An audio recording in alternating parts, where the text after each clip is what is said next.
ان کی بھی قسم یاد فرمائی ہے۔ فالعاصفات عصفا، ان ہواؤں کی قسم بھی کہ جو تند و تیز، ہوائی جھکڑ، جس طرح آج کل بھی آپ کو پتہ ہے امریکہ کے اندر ٹورنیڈوز چلتے ہیں، وہ ایک ایک ٹورنیڈو جو ہے وہ بلینز آف ڈالر کا نقصان کر کے چلا جاتا ہے، چھتوں سمیت مکانوں کو اٹھا کے پھینک دیتا ہے۔ یعنی وہ ہوائی بگولے جب پھرتے ہیں تو وہ بالکل سفایا کر جاتے ہیں۔ ہمارے ملکوں میں اس لیول کے اس طرح ہوائی جھکڑ نہیں آتے ہیں۔ اسی طریقے سے صحرائے سینا کے اندر ایسے ہوائی جھکڑ بھی آتے ہیں کہ پورے پورے ریگستان کے ٹیلے، رات کے وقت اس جگہ پہ ٹیلا ہوتا ہے، صبح وہ کئی کلومیٹر آگے شفٹ ہو چکا ہوتا ہے۔ اللہ تعالیٰ نے ہواؤں میں اتنی طاقت رکھی۔ تو ان ہواؤں کی قسم، والناشرات نشرا، اور ان کی قسم جو بادلوں کو پھیلانے والی ہیں، یعنی یہی ہوائیں جو ہیں یہ بادلوں کو لے کے چلتی ہیں۔ اور یہ مضمون تو قرآن حکیم میں کئی جگہ ہے کہ ہم بنجر زمین کی طرف ہوا کو بھیجتے ہیں، وہ بادلوں کو ساتھ لے کے جاتی ہے، اور پھر ان بادلوں سے پانی برستا ہے اور مردہ زمین کو اللہ تعالیٰ زندہ فرما دیتا ہے۔ اسی طریقے سے تمہیں بھی مرنے کے بعد قیامت والے دن زندہ کر دیا جائے گا۔ فالفارقات فرقا، اور پھر جو بادلوں کو پارا پارا کر دینے والی ہیں، یعنی وہ تقسیم کر دیتی ہیں کہ یہ بادل کس طرف جانے ہیں، یہ بادل کس طرف جانے ہیں، یا پھر اگر ان بادلوں میں بارش ہے، بارش برسنے کے بعد پھر ہواؤں کے ذریعے وہ سکیٹرڈ کر دیے جاتے ہیں سب کے سب بادل۔ فالملقیات ذکرا، اور قسم ہے ان کی، ان جماعتوں کی جو ذکر کا القاء کرنے والی ہیں۔ سب سے بڑا ذکر کیا؟ قرآن، انا نحن نزلنا الذکر وانا لہ لحافظون، یعنی وہی جو ہے یہ اللہ تعالیٰ کی طرف سے تذکیر نصیحت والی چیز، عذرا او نذرا، یا حجت تمام کرنے کے لیے یا ڈر سنانے کے لیے۔ یاد رکھیں جب بھی وحی نازل ہوگی تو دو ہی پرپس ہوں گے۔ ایک پرپس تو یہ ہوگا کہ پیغمبر کی موجودگی اور ان پر وحی کا آنا، یہ ان کی امت کے لیے حجت تمام کرنا ہے آخری درجے میں۔ اس کے بعد قیامت والے دن کسی کے پاس کوئی دلیل اور حجت نہیں رہے گی کہ مجھے تو پتہ ہی نہیں چلا۔ سورہ نساء کے اندر بھی آیا نا، اللہ تعالیٰ نے فرمایا ہم نے رسولوں کا، پیغمبروں کا سلسلہ اس لیے شروع کیا تاکہ قیامت والے دن اللہ پر کسی کے خلاف، یعنی کوئی شخص اللہ کے خلاف اپنی حجت نہ قائم کر سکے کہ مجھے تو پتہ نہیں چلا۔ تو یہ جو وحی نازل ہوتی ہے یا تو حجت تمام کرنے کے لیے، اللہ کی طرف سے حجت تمام ہو جائے کہ پیغمبروں کی دعوت کے ذریعے تمہیں بتا دیا گیا، او نذرا، یا پھر ڈرانے کے لیے۔ ظاہر ہے کہ پھر جب حجت تمام کی جائے تو اس کے بعد پھر ڈرایا جائے گا کہ جو اس کے اوپر چلے گا وہی کا تابع ہوگا، قیامت والے دن اس کا انجام انبیاء کرام علیہ السلام، شہداء کے ساتھ، صدیقین کے ساتھ، نیکوکاروں کے ساتھ ہوگا، اور جو انبیاء کرام کے نافرمان ہوں گے پھر ان کا حشر جو ہے وہ فرعون کے ساتھ، حامان کے ساتھ، اس طرح کے لوگوں کے ساتھ ہوگا، والعیاذ باللہ تعالی۔ اتنی ساری قسمیں یاد فرمانے کے بعد اللہ تعالیٰ فرما رہا ہے انما توعدون لواقع، جس بات کا تمہیں وعدہ دیا جا رہا ہے وہ ضرور واقع ہو کر رہے گی۔ یعنی کون سی چیز؟ قیامت۔ اب اس قیامت کا تھوڑا سا نقشہ اللہ تعالیٰ نے کھینچا ہے۔ فَإِذَا النُّجُومُ طُمِسَتْ، پس اس وقت جب ستارے بے نور کر دیے جائیں گے۔ میں نے پہلے بھی کئی دفعہ بتایا کہ یہ سارے کا سارا معاملہ ایک فورس اللہ نے گریویٹیشنل فورس رکھی ہے، قوت کشش ثقل، یہ ڈسٹرب ہو جائے تو پھر ہر چیز ہی تباہ و برباد ہو جائے، اور قیامت والے دن یہی ہونا ہے۔ اللہ تعالیٰ ہمارا جب ستارے بے نور کر دیے جائیں گے، وَإِذَا السَّمَاءُ فُرِجَتْ، اور جب آسمان میں شگاف پڑ جائیں گے، وَإِذَا الْجِبَالُ نُصِفَتْ، اور پہاڑ خاک بنا کر اڑا دیے جائیں گے۔ اگر گریویٹیشنل فورس سے ڈسٹرب ہو جائے تو پھر بڑے سے بڑا بھی کوئی میس جو ہے وہ پھر اس طرح اڑتا پھرے گا۔ آپ صرف یہ دیکھ لیں کہ چاند کے اوپر جو گریوٹی ہے، قوت کشش ثقل، وہ زمین سے آلموسٹ 1/8 ٹائم ہے، 8 گنا کم ہے، اور وہاں پہ آپ دیکھ لیں کہ وہاں پہ تھوڑا سا زور لگانے سے کتنی لمبی چھلانگ انسان لگا سکتا ہے۔ کیوں؟ کیونکہ جو چاند ہے وہ اس قوت کے ساتھ انسان کو اپنی طرف نہیں کھینچتا جس طرح زمین کھینچتی ہے، اور اس کو مزید کم کر دیں تو کرتے کرتے یہ حالت ہو جائے گی کہ بڑی سے بڑی وزنی چیز بھی وہ لڑکتی پھرے گی۔ اسی لیے آپ خلا میں دیکھیں اتنی بڑے بڑے اجسام ہیں، ان کو ایک انسان بھی تھوڑا سا دھکا دے کے ادھر سے ادھر کر سکتا ہے کیونکہ ویٹ لیس ہے۔ گریویٹیشنل فورس کا ایفیکٹ وہاں پہ کم ہو جاتا ہے، اور جب یہ فورس بالکل ختم کر دی جائے پھر پہاڑ جو ہے ظاہر اڑتے پھریں گے۔ وَإِذَا الرُّسُلُ أُقِّتَتْ، اور جب رسولوں کو وقت مقررہ پر اکٹھا کیا جائے گا۔ لِأَيِّ يَوْمٍ أُجِّلَتْ، تمہیں علم ہے کہ کس دن کے لیے یہ معاملہ تمہارا ملتوی کیا جا رہا ہے؟ لِيَوْمِ الْفَصْلِ، فیصلے کے دن کے لیے۔ یعنی اس کے اندر دھمکی ہے کہ اگر دنیا میں پیغمبروں کا انکار کرنے کے سبب فوراً عذاب نہیں آ رہا تو یہ نہ سمجھو کہ عذاب نہیں آئے گا۔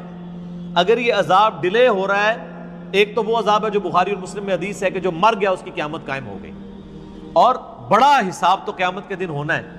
تو یہ اگر دنیا کی زندگی میں اللہ تعالیٰ کسی کو ڈھیل دیتا ہے تو یہ نہ سمجھے کہ اس کی پکڑ نہیں ہے، قیامت کے دن، فیصلے کے دن اس کی پھر پکڑ ہوگی۔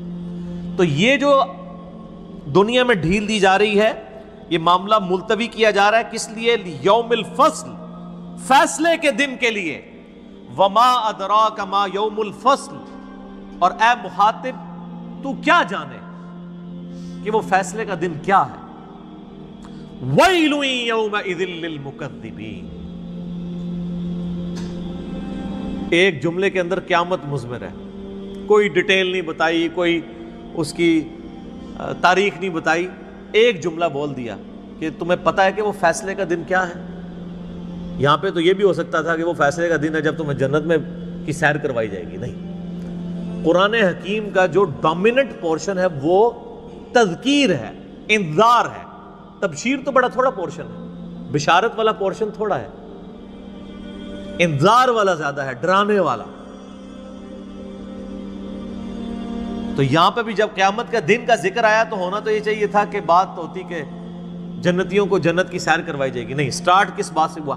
وَيْلٌ يَوْمَئِذٍ لِّلْمُكَذِّبِينَ، تباہی ہوگی اس روز جھٹلانے والوں کے لیے جنہوں نے دنیا میں پیغمبروں کی دعوت کو عقیدے میں جھٹلایا یا عمل میں، ان کے لیے بربادی ہو گئی۔ بولے اعوذ باللہ تعالی۔ اللہم اجرنا من النار، اللہم اجرنا من النار، اللہم اجرنا من النار۔ اللہم من احییتہ منا فاحیہ علی الاسلام، ومن توفیتہ منا فتوفہ علی الایمان، وصلی اللہ علی النبی الکریم۔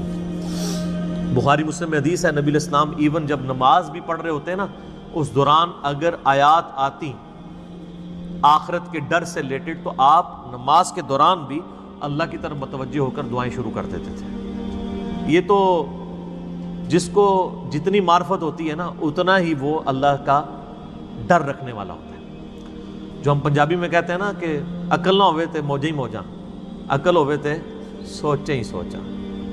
صحیح بخاری میں حدیث ہے، آپ صلی اللہ علیہ وآلہ وسلم ایک چوراہے سے گزرے، وہاں پہ کچھ اصحاب آپس میں گفتگو کرتے ہوئے ہنسی مذاق کر رہے تھے اور اس کی وجہ سے ہنس رہے تھے، جائز ہے۔ آپ تھوڑی دیر کے لیے رکے اور آپ نے فرمایا جو کچھ میں جانتا ہوں اگر تم جانتے ہوتے تو بہت کم ہنسا کرتے، زیادہ رویا کرتے۔ تو ہمارا تو کوئی دور دور تک معاملہ ہی نہیں ہے۔ اب یہ آیت 10 دفعہ ریپیٹ ہوگی اس صورت کے اندر کہ تباہ و برباد ہو جائیں گے وہ لوگ قیامت کے دن کہ جو دنیا میں جھٹلایا کرتے تھے۔ اچھا، یہ آیات جب بھی آتی ہیں تو ہمیں علماء نے بڑا عجیب دھوکہ دیا ہوا ہے علماء سو کی جانب سے، یہ تو ساری کافروں کے بارے میں۔ قرآن حکیم کی آیات آفاقی ہیں، جسے فٹ اسے گفٹ۔ اگر کافر کو یہ کہا جا رہا ہے کہ تو نے اللہ کے احکامات کو جھٹلایا تو تیری بربادی ہے، اور مسلمان اللہ کو ماننے کے باوجود جھٹلاتا ہے تو اس کی تو بڑی بربادی ہے۔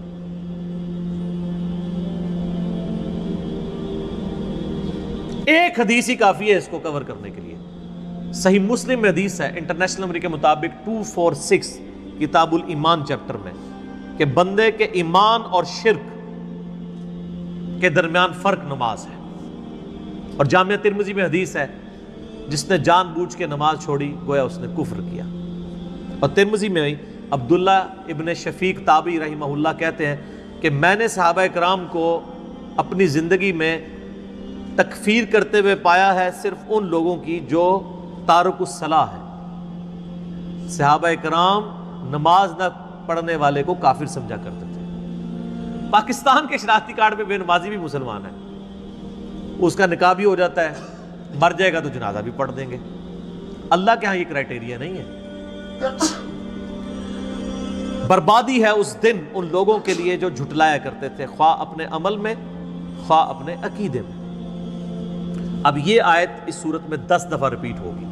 آیت ترجیح سے کہا جاتا ہے، جس طرح سورہ رحمان میں 31 دفعہ آیا ہے، 31 ٹائمز فَبِأَيِّ آلَاءِ رَبِّكُمَا تُكَذِّبَانِ، اور سورۃ القمر میں 4 دفعہ آیا ہے وَلَقَدْ يَسَّرْنَا الْقُرْآنَ لِلذِّكْرِ فَهَلْ مِن مُدَّكِرٍ.